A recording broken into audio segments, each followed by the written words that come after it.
The session will explain in detail tax preparedness for a PWD inclusive general election and the role of an effective media team in amplifying efforts for increased participation of PWDs in the forthcoming general election. Okay. So in my presentation, we are going to have an introduction to tax preparedness for a PWD inclusive election.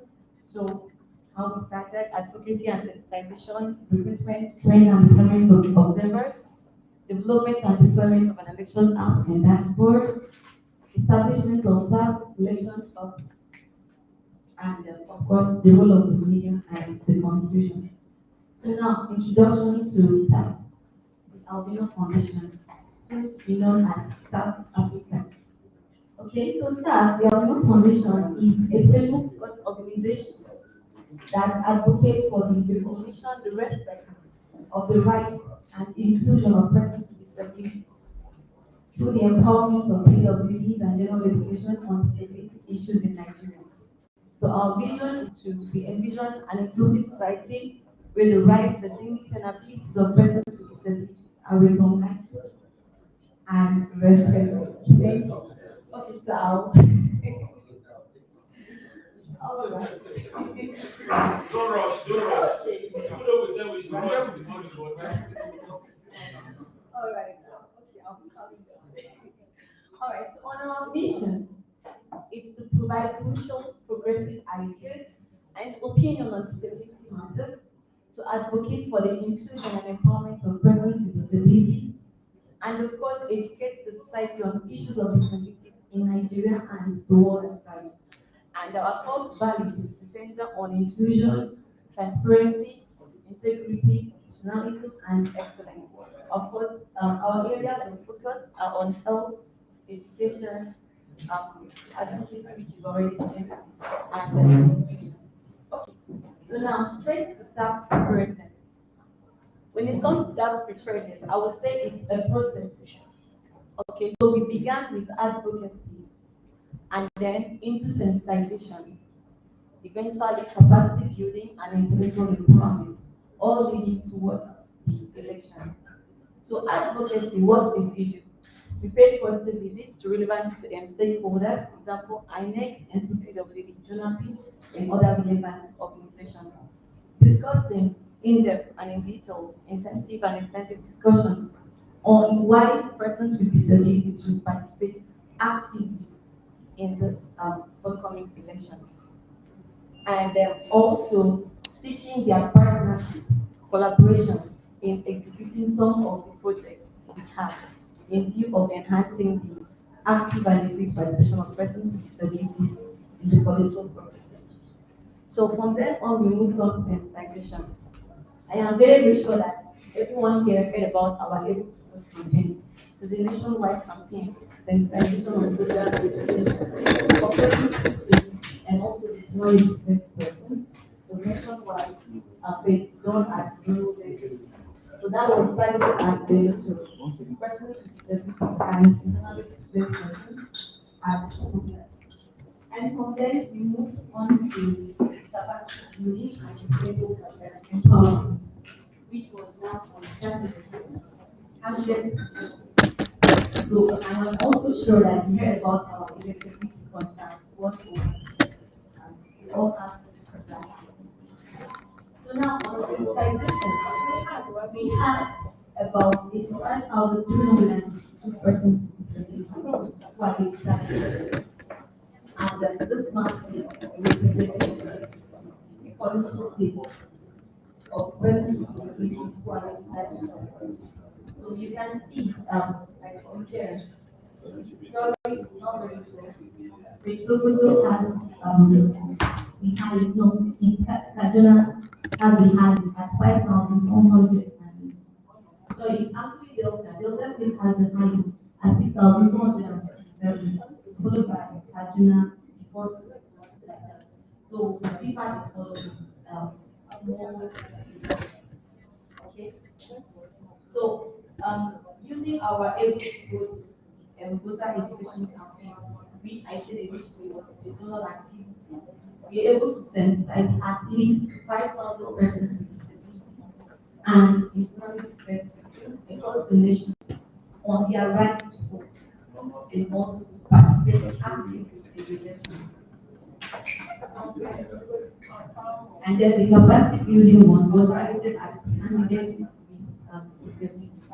And like we know, based on the data provided by INEC, we have 36 persons with disabilities who are candidates in the upcoming elections. So none is a presidential candidate, but we have 5 senatorial candidates. We have 8 going for the House of Reps. One is a congressional candidate, 22 for the State House Assembly. So all in all, 36. So our electability contract, am I still too fast? No, no. Okay, right now. Okay. All right, so it's, we had an in-depth discussion on elections, mentorship, leadership. They were educated us and started on campaign funding, how to source the funds, and many other insightful things. And beyond the electability contract, we also organized a town hall meeting for them, which served as a platform for visibility. Okay, where people can get to know about their manifestos and why they want to run for the position. And of course, it served as a monitoring tool, both for the candidates and the persons that submit to our elections. Okay. And all of this was building up towards the elections. The elections they already considered. So what is the albino condition in respect to the elections? Okay, so like you can see here, we have elections, we have recruitment of observers, development and deployment of an app and dashboard, election commission. Okay, so my colleagues are going to baseline is majorly on the recruitment of observers. So everything from here fit in here about the election. Okay. So how are we going to reduce our observers? First, it's important that you know that we have at least 38,890 polling units all over Nigeria. Polling units with persons with disabilities as registered voters. So our observation is very, very distinct from what every other person is doing. Why? Because they are working with data. So we are not just coming to the polling unit as base for the observation company. We are going to specific polling units with persons with disabilities or registered. So this we have 38,890, and this is the map representation of all states. So you can see Sokoto example has 1,138 polling units with registered PWs. So like that. The least state I think is a point. It has 290. So this informs our divisions of even recruitment and deployment of observers. Okay. So at the recruitment table, there is some things we factor in. Number one is remember we are stability improvement champions. So we will not just work with only these. So different age range. We have from 18 to 25, from 26 to 35, from 36 to 45, and even the elderly, as long as you have strength to do what is expected of you. So age is inclusive, and then gender, women supporting men, yes, but we also work with men. So you can see those male gender majority. And then also we consider disability. We cannot work with only persons without disabilities and trust them, not as we don't trust them, but because of our inclusion, preaching inclusion. So we also have to be inclusive. So amongst our observers, we have at least 21%, 21 points who are persons with disabilities and others without.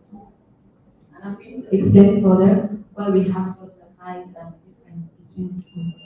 And even experience, prior experience in relation to observation was also factored in. You can see you still give others a chance because you can always learn. So give everyone an opportunity to learn. And then lastly, something as or insignificant, so to say, as do you have the smartphone? It matters to us because we will need the smartphone to do most of the things we would expect of it. So we intend to mobilize 700 observers across 26 cities and the SEC to observe the elections using a random representative sample of polling units to give a highly accurate assessment of the election procedures. So a schematic technique in consideration of number one, the number of registered voters in the state. Number two, the number of wards and polling units. Number three, sorry, security concerns. So in places like Borno, example, there is some polling units or some wards that people were not willing to go. Of course, there are security concerns. So because of such issues, we may have we won't even observe elections in such locations. Also, in a place like Bayelsa, people complain it's the riverine area, we will not be able to move from the capital down there. So we also reconsider either we work with people from the community who do not need to travel or we forget about observing the pets. We rather work with people from the community. So of course, empathy has always been on the state with the highest number of persons with disabilities. So now, our deployments and observations. I have already mentioned it's very, very specific. In that we are only concerned about the participation of persons. So that what would it be looking out for? So number one is physical accessibility of the voting units, provision and effective use of assistive devices, participation of persons with disabilities as voters, as candidates, as agents, and INEC adults that party agents and other things. Security issues and how it affects PWs. Also, I don't know if you noticed, but even during our sensitization, the Great Vote campaign, we usually have a person or a person at least one to talk on security components and how it can affect persons with disabilities. And of course, things like priority voting and attitude of people, attitude of the annex staff, attitude of even fellow people towards persons with disabilities. And lastly, the election results. We are going to be observing the process as it affects persons with disabilities and also the election results because we have our candidates. And these are the things that inform our sensitization, to inform about our training of observers, election reports we are going to be putting out things with you, and the election app analysis. Okay? And all this will fit into the relation of which my colleague will talk further about. So now, very serious one. The role. Oh, you need me to sit down. Okay, you're sitting down. You are. Okay. So the media is the most powerful instrument of dialogue and communication to promote inclusion. The media, the major intermediary between the persons with disability and the rest of the society. Now you all have the power to counter stigma and misinformation. You can either amplify or balance the natural asymmetry of information between the marginalized group and the rest of the society. Media has the potential to change societal misconceptions and also present freedom as individuals who are part of the human diversity. But most times, issues of things like lack of access to education for PWs or IDPs, discrimination, those things are really important. Thus, the media, depending on their respective reporting, they choose specific facts, opinions, words, pictures that will define thoughts about PWs and also issues. Some even show the misunderstanding of the needs of PWs and even discrimination towards the some media reports words that are okay. Some that are outdated,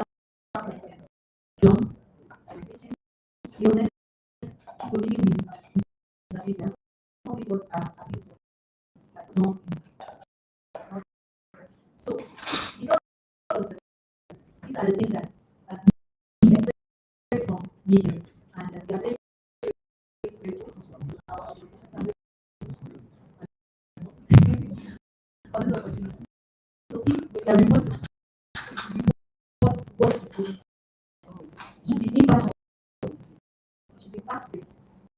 But then also put in impact, respect, and instead of seeking the present present, build confidence, encourage. Okay, so then ensure that your reports conform to the provisions of Convention on the Rights of Persons with Disabilities. You are the voice of the voices. So please give voice to marginalized and other parts of the society. Avoid these words. Remove, dumbness, desire, and so on. Because are also used as terms of abuse. Speak on what that is good and all that. Then encourage the perception of social norms and societal attitudes towards the period. Instead of just capitalizing on the negative things about it, which most times is an illusion.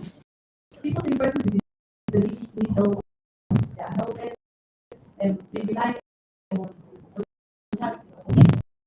We should change that. So we have seen example, the CEO of the Aluminium Foundation, the person without the CEO of Policy Mountain is basically, so just please, we have ways to do that to our persons with disabilities.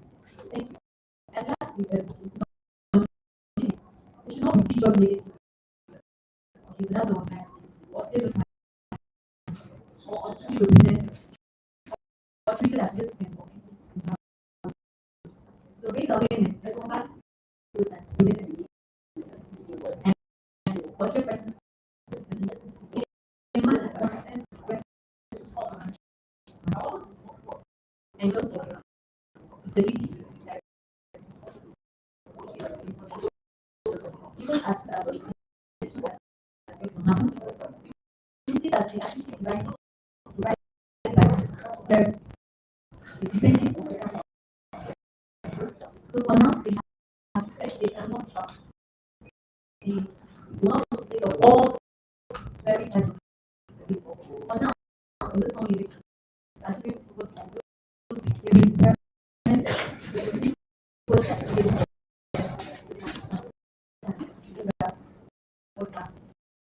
that so and especially girl find that for those persons so you look up for these things. And there have been conclusions, opinions, and perspectives on cities, and they are very comfortable. And one thing is sure, persons with disabilities are able to and they are excellent. So be disability.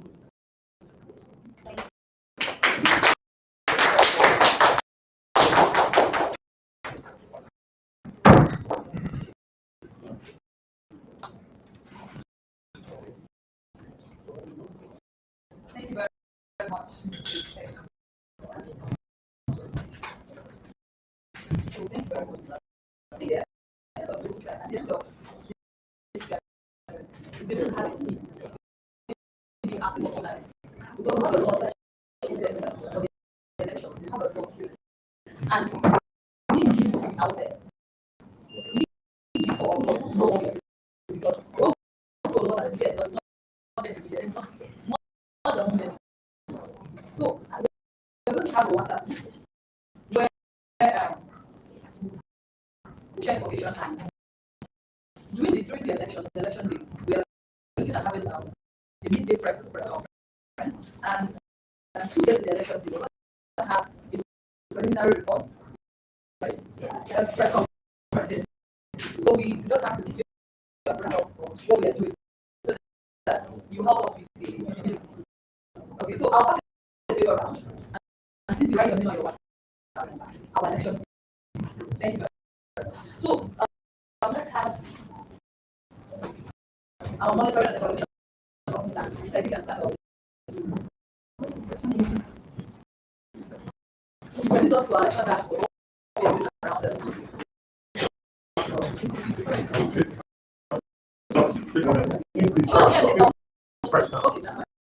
So please, your questions and contributions.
I have what about the education? You said we have about 32,800 that's so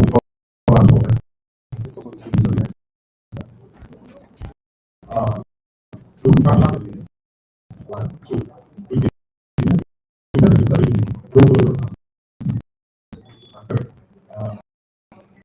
if you are not registered, you can't always enter to it. You don't have to go that process. That is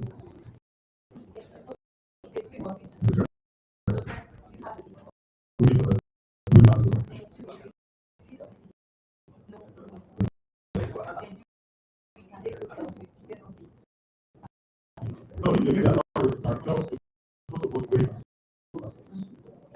and how you count. Now, let's my own person. And back to person and promise for so I go to access that place and do allow the first application. Two, for those of us who are going to get some contact with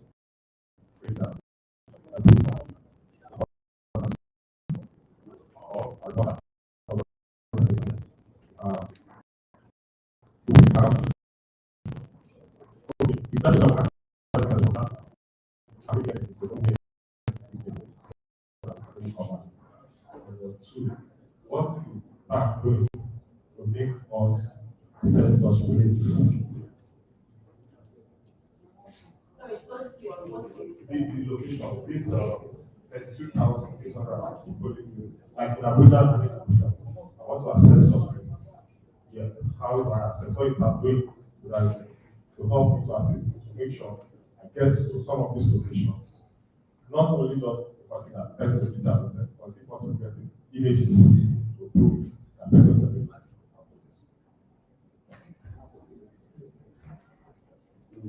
Okay, well, thank you very much. My question is just very simple. It's a concern that the number that you mentioned, registered INT, I want to know, is there actually part those who registered before this current registration? I know quite well that there are several persons who are registered from the time that I next started this kind of registration. And at that point, I did not have any confidence for people to indicate that the person is disability.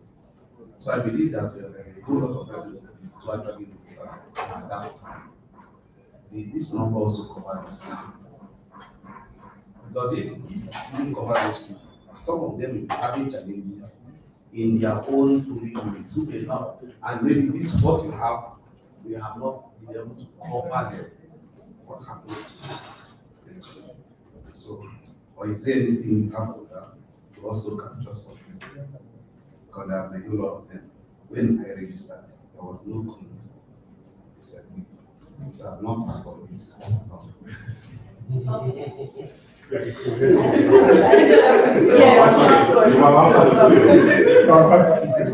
In addition to some of the questions, on this is 2,890 polling units for persons with disability. Are these designated polling units strictly for persons with disability? Where you can find it. Okay, any other question? Reaction? Sorry, next question. Okay, so I'll begin with the last. I think so we've already answered the question. The polling units are not designated for PWS. You can even do them. It's very It's just where you can find them. Okay, then I'll now go to website.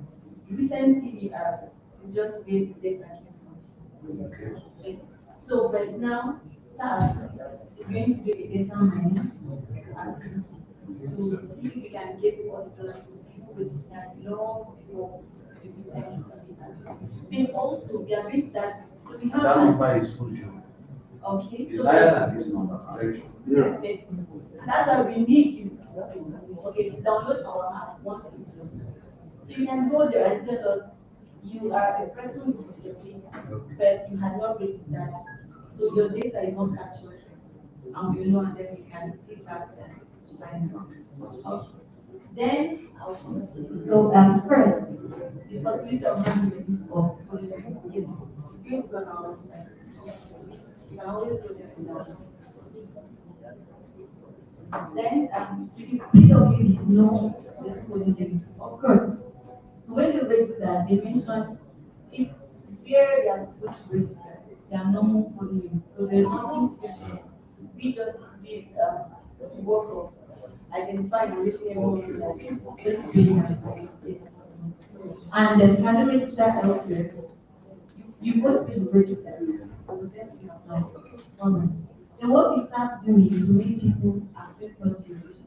Motivation is Not regular, not all the people. Knowing the exact names of these polling units, to help them do coverage. yes, so it's on our website also, on our social media platforms, you are going to be selecting them. Then perception in the southeast. So as a matter of fact, in every region also we had an interesting description case. So in the south, we know specifically in Imo State, they have a security challenge. So but people were still willing to work only in, and we have quite a strong force there. Yes. So the polling units identified we are not in places where security concerns are adverse. So it was okay. So but in the north, we had nothing for so we had to work with coordinators to communicate with us and then communicate to what we know. And in the south, in Bayelsa, yes, we had because of the locations. So the people we usually work with, we're not in such, and the locations were very far from them. So we had to technically describe all the different and search for data at those specific locations. So that, and functions of the observers. I mentioned during the presentation that they are not just like every other observer because they have a distinct responsibility. So their function, they are going to observe the population. But what are they looking at? Compliance with 6 things, majorly five. Number one, physical accessibility. So we are going to look at the place. But let me just put it accessibility.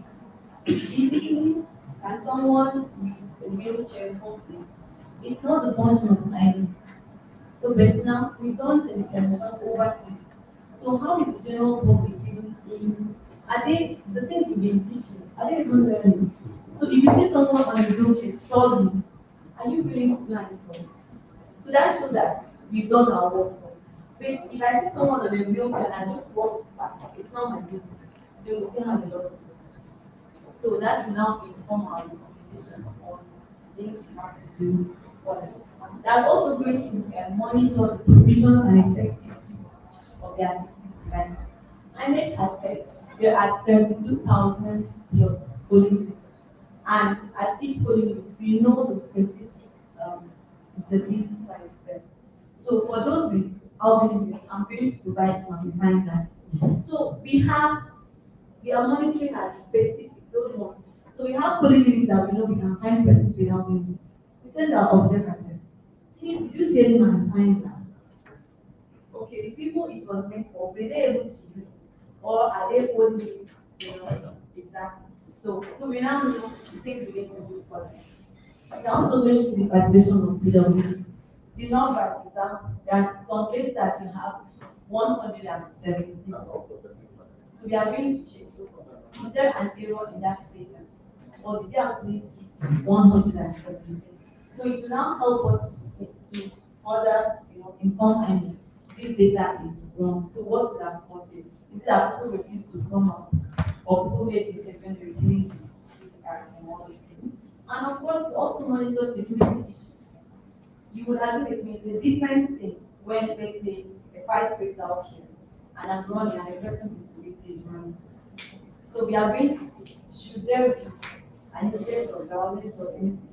How did, not just the security agents, but even the brothers and sisters, not blood, but Nigerians, non-Nigerians, how did we react to it? And of course, priority voting. Example, a person with albinism is not supposed to be on that zone for too long. So when they come and identify with people, I have this disability, are they given a special line because they should vote before us? And me without disability, am I willing to allow this person to? Or am I saying, me too, I have disability, so stand behind me? So those are things we look out for. And lastly, our candidates are really looking for them. So if they are not, why? What's happening? Is it because of the disability? Are we discriminating against them? Okay. Sorry, no, I don't need my thank you.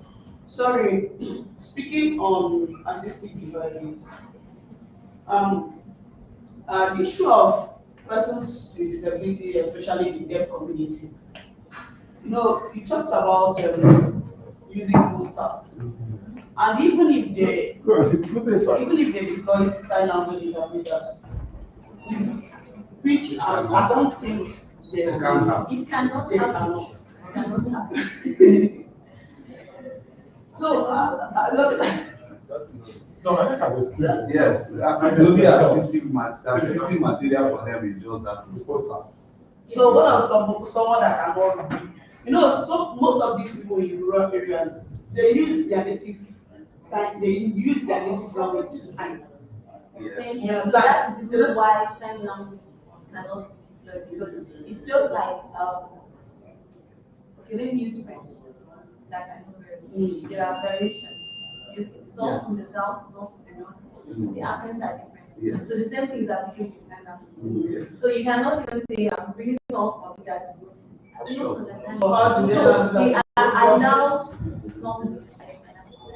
Oh, It's even in the electoral act. Yes. Yeah. Yes. Posters are not used. Thank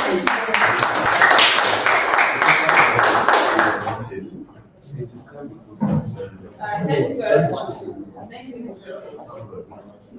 So there was something that Mr. Oliver said, how would the observers report to us on the election day, something like that. So this question will be answered in the next session. We'll have an M&A officer with tax consultant, Mr. Philip BSU. Please, that's all.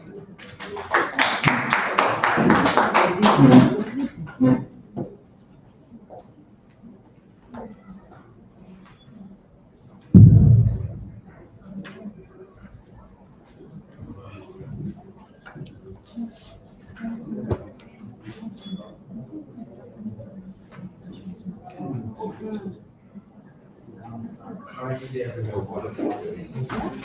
going to be a very fast it's going to be a very fast because it's all so let me just align this. It's just like the overview of the app development, the dashboard. So I'll just take you through this. And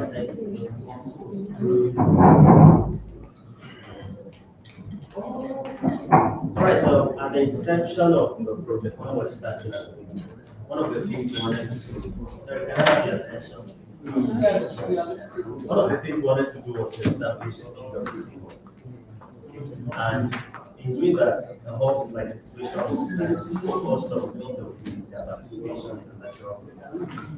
And in doing that, we thought, okay, what platform, how are we going to go about it?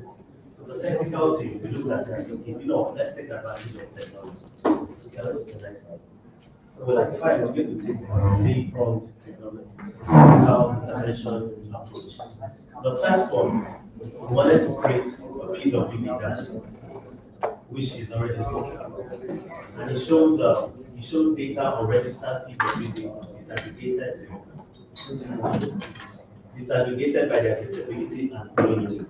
So when we are going through the practical, you see that. And it's something that to provide insight for key stakeholders like EMBs into the distribution of relevant resources to aid PWD participation in the elections. Even for us as a CSO, it helped us in the deployment of observers to polling units because we are focused on PWDs. So by the time you open the dashboard, you see all that. And then it has the API functionality. The technical guy will explain that, but it's more like we are going to connect our database to INEX to ensure that the data we have is the same thing that INEC also has. So if there's any updates from INEC side, it will update on our own also. Then the next technological platform is the app itself.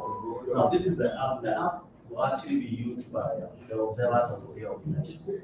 So that's what we are going to use to send information to us at the back end. We're going to be at the hub. And so it has some features, for example, real-time data capture on multiple forms, real-time video and live video footage. So they can send, let's say something interesting is happening at the polling unit. An observer can call in. And the live video will be showing in our situation live, something that's of interest to us at that moment. And then there's geolocation to it also. So every information coming is coming with their location, their specific location. Then we have the offline mode, and that's just usually because some places there's poor internet connectivity. So at the end of the day, they can, fill in data in an offline mode, but once there's internet connectivity, we receive it at our own end. Then images, videos compatible, we can send that to us. And that also have the API functionality for third parties to connect to the app. And the last one is the election hub dashboard. So in our situation on that day, we're going to have a dashboard, the election hub dashboard, which is actually all the information coming in is going to be displayed the reporting and data analytics function title. So literally, it's more of like highlights on that day. We'll be seeing real-time reporting. There'll be map view, data demographics. So for example, the dashboard also shows where all our observers will be on stage. And also, we can also export data to other formats like Excel and the rest. And it will also have the API functionality. So third parties again, we can connect to other third parties, even in other situations in real time. All right, so we'll do the demo right now for you guys. I think you understand it better when you see the demo.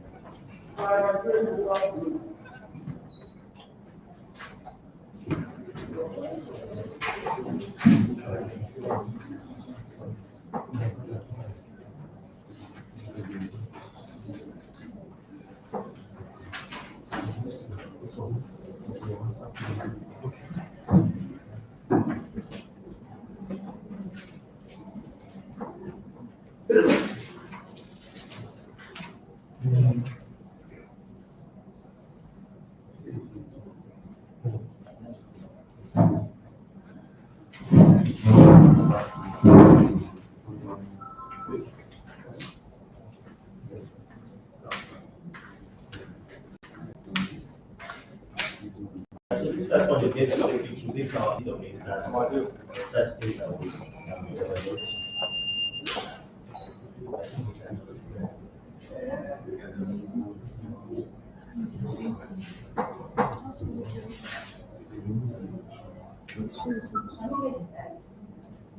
Um, yeah, you get it. So we're not live yet. Other stakeholders are also looking at what we built to make sure that the information on the platform corresponds with the information that we self. Yeah, so for when it's live, it will be on electionhub.org.ng. Sorry, again? Electionhub.org.ng. So if you go there now, you won't see anything, but that's where it will be. And then the mobile app will be available on the Android Play Store and on the iOS App Store. And the name is TAP Election Hub Observer. Hub Observer. Alright, so there is nothing technical about what I'm about to do. We've already done the technical things back in. So this is essentially how you as a user would interact with the system. So like the MIU officer said, what we built is a solution that would help both staff and other observer groups and the media be able to get real-time information on how persons with disabilities are participating in the elections. And based on that challenge and that need, we were able to design requirements and come up with the systems that I'm going to show you. So the first thing we did was to work with INEC to put the database of registered voters with disability into a format that anybody who can read. That's important. Anybody who can read can take a look at that dashboard and then get that information. And it's not under any authentication firewall, so it's not possible. And when it's live, you can just go to electionhub.org and speak of the database to see it. So once you go in for the first time, you will see the map like this. And the reason the map is like this is that some states are darker than others. I'm very sorry. This doesn't do justice to what this looks like. And it's not very clear due to the projector, but you here. So once you go there, you see different states. And as you hover on the map, you can get a general idea as to how persons with disabilities are distributed across the states. So the first one, I'm about the state, and I'm saying that albinism is 683, blindness is 190. And remember, this, like PM said during her presentation, this data was being captured since the continuous voter registration started. So INEC continues to update its database. The subsequent elections, this will also update. So we have more newer information. So if you look at the map, we also see that some states appear darker than others. For instance, Lagos is the darkest, almost black, and that's because the highest number of persons with disability are in Lagos. Lagos has 7,701 persons with disability. That's Kaduna comes next, Sokoto and so on. So based on the density, but where the fund comes in and where it becomes quite usable for the work you're doing as journalists, because when you click on the particular state. So I'm going to click on Kaduna right now. It loads up the information for that state, and it also gives me a filter, a toolbar that I can use to filter the information to the demographic that's important to me. So I can see that Kaduna has persons with disabilities. The unique disabilities are 10 different kinds of disabilities are identified in the state.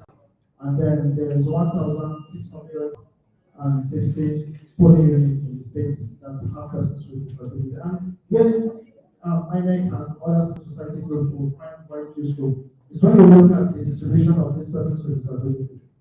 So in the state you can see the number of persons with blindness who are registered to vote, with autism and so on. So with this information, INEC really knows how to channel the resources that they're taking to various polling units. And so we can also say that we are interested in just Kaduna South, and we go to local government, and we go to Kaduna South. So the dashboard reloads, and then we get that information for that local government. And if it's a particular one that we care about, we can go to television. and we click on that, and we see that number also, and it also breaks down all that information. And you can see the polling unit, information on the polling unit that this information, that this data corresponds to is available here. You can filter, you can go to the next page to get additional information, and you get that information as you want it. So when a notification directed to our PM, and she's that question was around how do we get the data of business users? How do we go to polling units, get the location where they are here? So this will help you, when you are here and you can get that information. You can also find the polling unit that is of interest to you. Television road one is a polling unit for one by Eros and because that we say that there are only two persons with disability at that polling unit. Just one disability that expired, and that is two persons without reason. So this gives context to that scenario where you want. So if you get the Excel sheet, several thousands of records, it's at least the 2,000 records. So for this makes it easy for you to find the information you want. So both INEC will be using this tool in the distribution of assistive devices for persons with disability, and the media also will find those useful, especially, of course, all media organizations don't have personnel in every polling unit. So the ones that are of interest to you, you can actually find them and know how to allocate them. So, Steve also mentioned that we have a database of persons, of candidates with disability, and you don't have that record, but we upload it for you. So when you come here, you will see there are 37 candidates who have been heard by NIC in this election, both the governorship, the senatorial, house of reps. So that information is here. You can find both the particular states. Some states don't have disabilities who are registered, who are candidates, or some states do. So the states that do are the ones you see here.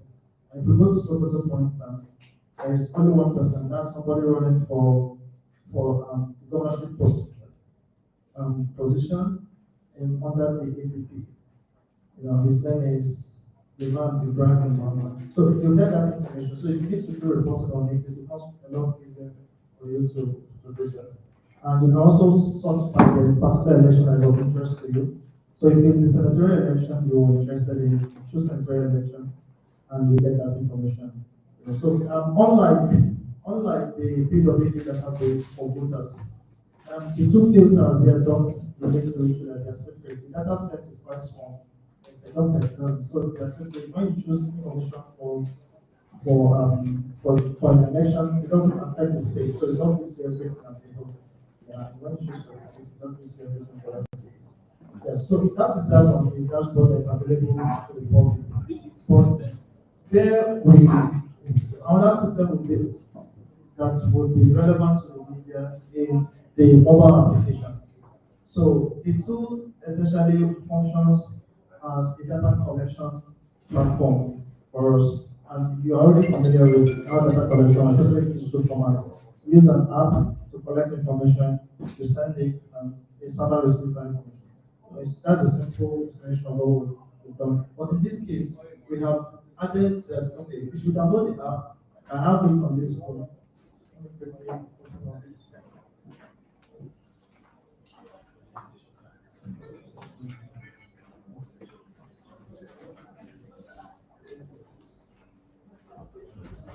Okay. So it's nothing. So I have the app on this phone, and when I open it, right, I can see that there's this there's a small dashboard that's available for me. It tells me the polling unit that I've been assigned to as an observer. And by the way, the dashboard also allows us to register observers and activate their mobile apps. So there are features you can use if you are not a registered observer. You can send eyewitness report to the situation room, not an observer, but if you are an observer, you are able to access the